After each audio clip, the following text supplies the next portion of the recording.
வணக்கம் மக்களே, welcome back to கொஞ்சம் உப்பு நிறைய காரம். இன்னைக்கு நாம் பார்க்க போகிறது ஒரு ஸ்பைசியான வஞ்சர மீன் வறுவல். வாங்க எப்படி பண்ணுறதுன்னு பார்க்கலாம். வாங்க மீன் ஃப்ரை பண்ண தேவையான பொருட்கள் என்னென்னு பார்க்கலாம். இஞ்சி பூண்டு பேஸ்ட்டு 1 டேபிள் ஸ்பூன், 1/4 டீஸ்பூன் மஞ்சள்தூள், மிளகாய்த்தூள் தனியாத்தூள் 1 டேபிள் ஸ்பூன் எடுத்து வச்சுருக்கேன். அப்புறமா இதில் குழம்பு மிளகாத்தூள் வச்சுருக்கேன். நீங்கள் இதில் ஃபிஷ் ஃப்ரை பண்ணி பார்த்தீங்கன்னா கொஞ்சம் டிஃப்ரெண்ட் டேஸ்ட் கொடுக்கும். தேவையான அளவு உப்பு, புளி வந்து தண்ணியாக கரைச்சி வச்சுருக்கேன்.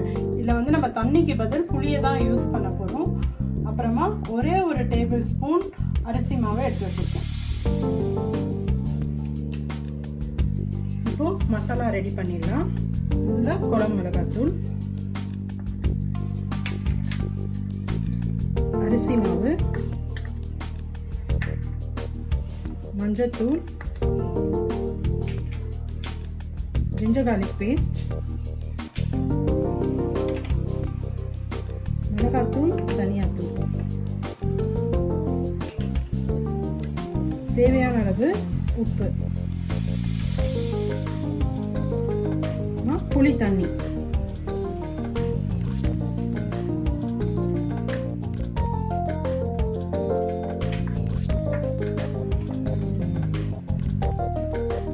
மசாலா ரெடி ஆயிடுச்சு. இதில் நம்ம ஃபிஷ்ஷை பரட்டி வச்சிடலாம்.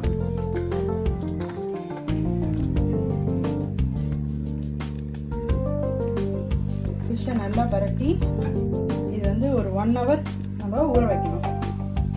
அப்போ தான் இந்த மசாலாலாம் உள்ளே இறங்கி ஃபிஷ் ஃப்ரை பண்ணி சாப்பிட்றப்போ டேஸ்ட்டாக இருக்கும். இதே மாதிரி எல்லா ஃபிஷ்ஷையும் நம்ம மசாலா தடவி வச்சுக்கணும். இது ஒரு 1 to 2 hours மேரினேட் பண்ணிவிட்டு ஃப்ரை பண்ணால் நல்லா மசாலா உள்ளே இறங்கி டேஸ்ட் நல்லாயிருக்கும்.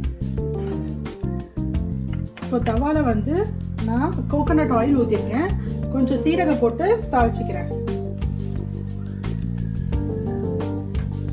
அப்புறமா கருவேப்பிலை கொஞ்சம் போட்டுக்கிறேன்.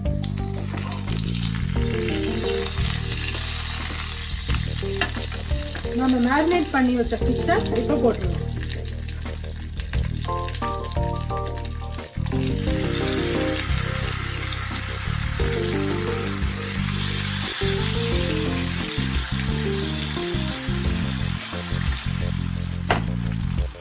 இதை மீடியம் ஃப்ளேமில் ஒரு 2 minutes குக் பண்ணிக்கலாம். ஃபிஷ்ஷு சீக்கிரம் குக் ஆகிடும்.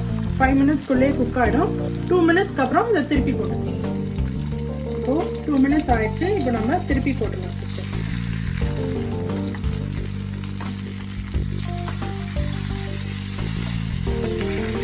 இது கொஞ்சம் பெரிய ஃபிஷ்ஷுனால குக்கிங் டைம் கொஞ்சம் டிஃபர் ஆகும்.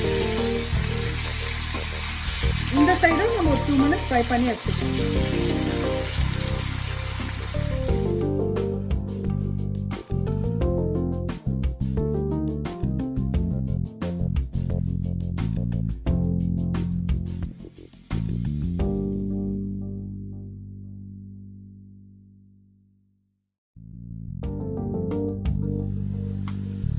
ஃபிஷ்ஷு 2 சைடும் வெந்துருச்சு, முறுமுறுன்னு ஆயிடுச்சு. இப்போ இதை நம்ம எடுத்து சர்வ் பண்ணிடலாம். இந்த வீடியோ உங்களுக்கு பிடிச்சிருந்ததுன்னா லைக் பண்ணுங்க, ஷேர் பண்ணுங்க, சப்ஸ்கிரைப் பண்ணுங்க. கூடவே பெல் ஐகானும் கிளிக் பண்ணுங்க. பாய்.